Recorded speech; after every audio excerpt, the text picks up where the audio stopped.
এই যে বাঁধ খুলে দেওয়া হয়েছে, এটির মাধ্যমে ভারত অমানবিকতার পরিচয় দিয়েছে এবং বাংলাদেশের সাথে অসহযোগিতা করছে। সম্প্রতি বাংলাদেশে বন্যা পরিস্থিতি তৈরি হয়েছে। বাংলাদেশের কিছু সরকার পক্ষের মানুষ এই জন্য ভারতবর্ষকে দায়ী করছে। তারা বলছে যে ফারাক্কা বাঁধ থেকে জল ছেড়ে দেওয়ার জন্য বাংলাদেশে বন্যা পরিস্থিতি তৈরি হয়েছে, কিন্তু এটা একদম মিথ্যা কথা। কারণ এই সময় প্রতি বছর ফারাক্কা বাঁধ থেকে জল ছাড়া হয়, কারণ এটা মনসুনের সময় অর্থাৎ বর্ষাকালের সময়। তাই অতিরিক্ত জল ধরে রাখতে সক্ষম না হওয়ার জন্য এই সময় জল ছেড়ে দিতেই হয়, কারণ জল ছেড়ে না দিলে ফারাক্কা বাঁধটাও ভেঙে যেতে পারে। তখন বাংলাদেশের কী হবে যদি ফারাক্কা বাঁধ ভেঙে যায়? বাংলাদেশের কিছু সরকার পক্ষের মানুষ, যারা নতুন সরকার এসেছে, তারা কি করছে, তাদের নিজেদের দায়ভার চাপানোর জন্য গেম খেলছে। তারা ভারতবর্ষকে দোষারোপ করছে।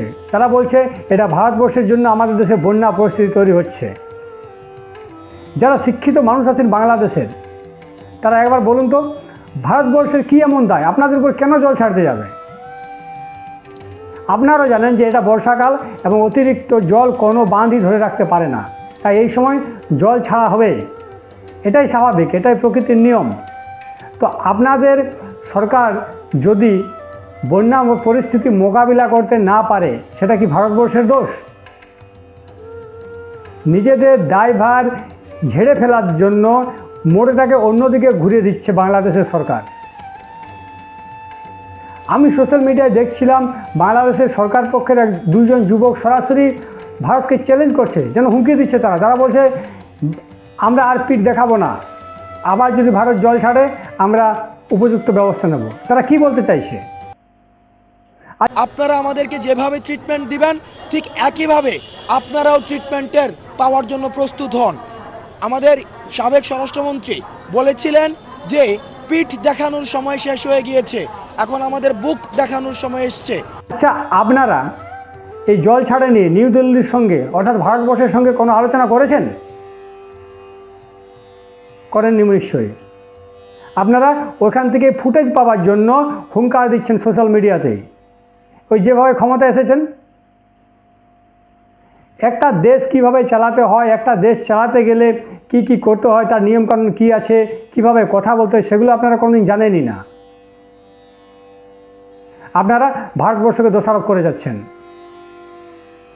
এর থেকে কী হচ্ছে, আপনাদের দেশে বন্যা পরিস্থিতি বাড়ছে এবং বন্যা দুর্গত যে এলাকাবাসী যারা আছেন তারা কষ্ট পাচ্ছে। আপনারা ফুটেজ পাওয়ার জন্য মোড়টাকে অন্যদিকে ঘুরিয়ে দিচ্ছেন। আচ্ছা, আপনারা অন্য দেশের কাছে সাহায্য তো চাইতে পারেন বন্যা পরিস্থিতি মোকাবিলা করার জন্য। আমি বলছি ভারতবর্ষের কাছে হয়তো আপনারা সাহায্য চাইলেন না, অন্য দেশের কাছে চাইতেই পারেন, কিন্তু আপনারা এসব করেছেন? করেননি। খালি ফুটেজ পাওয়ার জন্য আপনারা ভারতবর্ষকে দোষারোপ করছেন, মানে পাক্কা রাজনীতিবিদের মতো। যদি মনে করে থাকেন যে বাংলাদেশের এই যে রাষ্ট্র সংস্কারের কাজ সেটিকে ব্যাহত করার জন্য আপনারা আমাদেরকে এভাবে মানুষকে সংকটকালীন সময়ের মধ্যে পড়বেন, আপনারা চিকেন নেকের কথা ভুলে যাবেন না। তো এই ফারাক্কা ব্যারেজের অতিরিক্ত জলটা কোথায় রাখবে? এটা কি রাখা সম্ভব? কোনো দেশ কি রাখতে পারে? ভারতবর্ষের সঙ্গে বাংলাদেশের চিরকালের বন্ধুত্বের সম্পর্ক, আপনারা এইসব কথাগুলো বলে বন্ধুত্বটা নষ্ট করছেন। আপনারা নিজেদের দায়ভার এড়াতে এইসব কথা বলছেন। বন্যা পরিস্থিতি কীভাবে মোকাবিলা করতে হয় সেটা আপনারা জানেনই না। আপনাদের পূর্বতন সরকার করত, তখন এইসব হয়তো কম হতো। আপনাদের যেসব এলাকাগুলো বন্যা হয়েছে সেগুলোকে কীভাবে ত্রাণ পৌঁছাতে হবে, সেগুলো কীভাবে মোকাবিলা করবেন, আপনারা এখনও পর্যন্ত শিখে উঠতে পারেননি। আর আপনারা কী করছেন? ভারতবর্ষকে দায়ী করছেন, ভারতবর্ষকে দোষারোপ করছেন মোড়টা অন্যদিকে ঘুরিয়ে দেওয়ার জন্য। আর রাজনীতি না করে কাজে নেমে পড়ুন। ভারতবর্ষ এবং বাংলাদেশ পরস্পর বন্ধু রাষ্ট্র হয়ে এসেছে। আপনারা নতুন সরকার পেয়ে এই দুই দেশের সম্পর্কের মধ্যে চিড় ধরাতে চাইছেন, ফাটল ধরাতে চাইছেন। আপনারা কি সুন্দরভাবে বলে দিচ্ছেন যে ভারতবর্ষ জল ছেড়ে দিয়েছে, তার জন্য বন্যা পরিস্থিতি তৈরি হয়েছে। অনায়াসে বলে দিচ্ছেন। আপনারা যে একটা পদে আছেন, একটা ক্ষমতায় আছেন, অন্তত সেই চেয়ারটার মান রাখুন। আপনাদের দেশে যারা শিক্ষিত মানুষ আছেন তারা তো বুঝতে পারছেন যে এটা বর্ষাকালের সময়, এই সময় অতিরিক্ত জল ছাড়া হয়, প্রতি বছর এটা হয়ে থাকে। তো বন্যা পরিস্থিতি আপনারা আসতে দিলেন কেন? আপনারা বন্যা পরিস্থিতি কেন মোকাবিলা করতে পারছেন না? কারণ আপনারা অক্ষম। আপনাদের অক্ষমতাটা ঢাকাবার জন্য আপনারা এই সব বলছেন। আমি তো দেখতে পাচ্ছি বর্তমান সরকারের যেসব নেতাগুলো আছে তারা সবগুলোই ফুটেজ খোর, মানে যেখানেই ক্যামেরা সেখানেই একটা কিছু বলতেই হবে। আর এখন বর্তমানে আপনাদের কিছু কিছু মানুষ কি করছে, যে আপনারা এইসব কথা বলছে, মানুষ হো হো করে আপনাদের সঙ্গে সঙ্গ দিচ্ছে। কিন্তু না, এটা বেশি দিন চলবে না, এইসব কাণ্ডগুলো বেশি দিন চলে না। উন্নয়ন করুন, উন্নয়নের কথা বলুন, কীভাবে উন্নতি করা যায়, কীভাবে বন্যা মোকাবিলা করা যায়, তার জন্য কী কী পদক্ষেপ নেওয়া যায়। বর্তমানে আপনারা অন্য দেশের সাহায্য চাইতে পারেন। আমি বলছি আপনারা হয়তো ভারতবর্ষের সাহায্য চাইলেন না, আমি বলছি না যে ভারতবর্ষের সাহায্য চান, আরও দেশ আছে তাদের কাছে সাহায্য চাইতেই পারেন।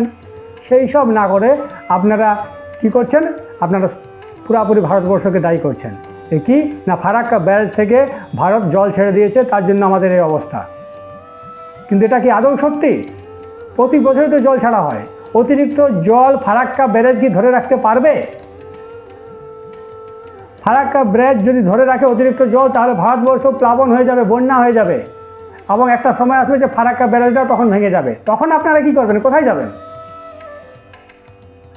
এখন তো অতিরিক্ত জলটা ছাড়া হচ্ছে, আর যদি ব্যারেজটা ভেঙে যায় তখন কি করবেন? বাঁধটা যদি ভেঙে যায় তখন কি করবেন? তখন সমস্ত জলটা বাংলাদেশে ঢুকে যাবে। মানে যেসব কথাগুলো আপনারা বলছেন একটু ভেবে চিন্তে বলুন। শুধু একটা ফুটেজ খাবার জন্য যে কোনো কিছু একটা বলে দিলেই হলো। নমস্কার, এই ভিডিওটা এই পর্যন্তই, বেশি কিছু বলছি না। আজ আপনাদের নেতাদের কিছু কিছু কথা সোশ্যাল মিডিয়াতে ভেসে আসছিল, তাই এর উত্তরটা দেওয়া উচিত ছিল, প্রয়োজন ছিল, তাই এগুলো বললাম।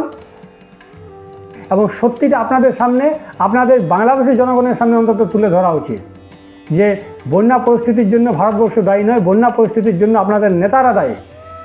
তারা কাজ করতে পারছে না, বন্যা পরিস্থিতি তারা মোকাবিলা করতে পারছে না, এই জন্য তারা এইসব কথাগুলো বলছে। নমস্কার ভিউয়ার্স, নমস্কার।